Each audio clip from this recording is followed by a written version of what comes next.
Arvohlar orolidagi gapim esingdami? Men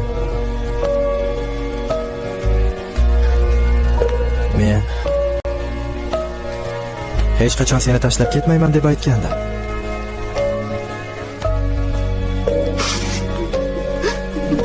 Shunday ekan, bekordan bekorga o'zingni ayblama.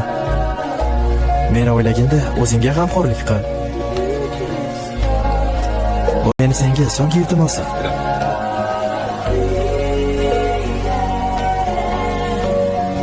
O'zingni asra.